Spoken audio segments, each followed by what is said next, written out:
قرآن ادب سکھاتا ہے. جن کی ایک جماعت تھی، اس کی کہانی انشاءاللہ میں کبھی اور کسی اور حلقے میں آپ کو بتاؤں گا. جن کی ایک جماعت تھی جنہوں نے قرآن کو سنا، گزر رہے تھے، ایک ان کا گروہ گزر رہا تھا، رسول صلی اللہ علیہ وسلم قرآن پڑھ رہے تھے، وہ ذرا ایک اپنی جگہ کھڑے رہ گئے. فلما حضروه انصتوا، جب وہ اس کی حاضری میں تھے، قرآن کی حاضری میں تھے تو خاموش کے خاموش رہ گئے. فلما قضی ولوا الی قومهم منذرین، جب قرآن پڑھا جا چکا تب وہ اپنی قوموں کے پاس گئے ان کو خبردار کرنے.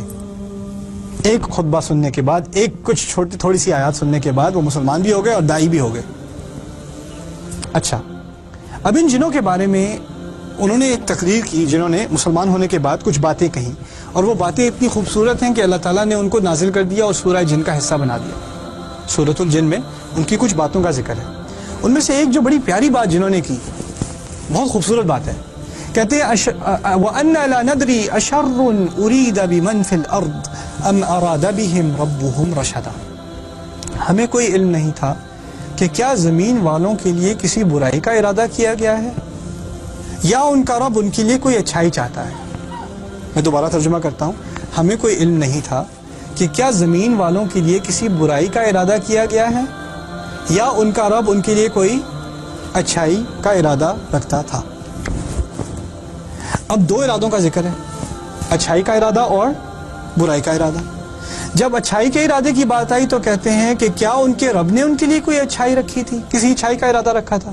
رب کا لفظ سنا آپ نے. جب برائی کی بات کی تھی تو کہ یہ کہا تھا کہ ہمیں نہیں معلوم تھا کہ کیا ان کے رب نے ان کے لیے کوئی برا ارادہ رکھا تھا. یہ سنا آپ نے ترجمے میں؟ نہیں. میں نے کیا ترجمہ کیا؟ ہمیں معلوم نہیں تھا کہ کیا کسی برائی کا ارادہ کیا گیا تھا. برائی کا ارادہ کیا گیا، سوال پیدا ہوتا ہے کس کا ارادہ؟ اس کا ذکر نہیں. کیوں؟ کیونکہ انہیں ابھی سے علم ہے، لا الہ الا اللہ کہنے کے فوراً بعد علم ہے کہ جب برائی کا لفظ استعمال ہو تو اپنے رب کا ذکر نہیں کرنا چاہیے، جب اچھائی کا لفظ استعمال ہو تو رب کا ذکر کرنا چاہیے. تو فوراً کہتے ہیں ہمیں نہیں معلوم تھا کیا برائی کا ارادہ کیا گیا ہے یا اپنے رب نے، ہمارے رب نے، ان کے رب نے ان کے لیے کسی اچھائی کا ارادہ کیا تھا. ایک دفعہ رب کا ذکر، دوسری دفعہ رب کا حذف، نہ ذکر نہ کرنا، یہ بھی ادب کی بات ہے. تو جب اللہ تعالیٰ کی طرف کوئی بات منسوب کی جائے، اللہ تعالیٰ کی طرف کے بارے میں کوئی بات کہی جائے تو ادب کا لحاظ رکھنا چاہیے. اتنا لحاظ تو جنوں کو بھی ہے یار، اتنی عزت تو جن بھی کرتے ہیں. ہمارے یہاں کیا یار، بس دیکھو اللہ تعالیٰ نے بڑی مصیبت میں ڈالا ہوا ہے آج کل. لوگ کہتے ہیں کہ نہیں کہتے؟ کچھ تمیز سے بات کر لو. اللہ تعالیٰ کے بارے میں بات کر رہے ہو یار، دیکھو بس اللہ تعالیٰ بس مشکلوں میں ہی ڈالتے جاتے ہیں، پتہ نہیں کیا ہے، کیا گناہ کر دیا ہے کہ بس پیچھے ہی پڑے ہوئے ہیں آج کل. سبحان اللہ، یہ باتیں میں نے خود اپنے کانوں سے سنی ہیں. کیسی باتیں کر رہے ہو؟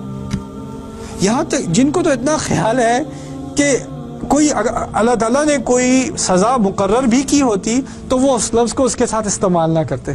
سبحان اللہ، سبحان اللہ. تو ہمیں جب اللہ تعالیٰ کے بارے میں کوئی آپ کا امتحان لے بھی رہے ہیں تو پہلے الفاظ جو آپ کے منہ سے نکلنے چاہیے وہ ہونے چاہیے الحمدللہ. الحمدللہ کہنے کا بھی طریقہ ہوتا ہے. یہ نہیں ہوتا الحمدللہ بس کیا کریں، نہیں، یہ الحمد نہیں ہے. شکایت کر دی الحمدللہ کے لفظ استعمال کر کے.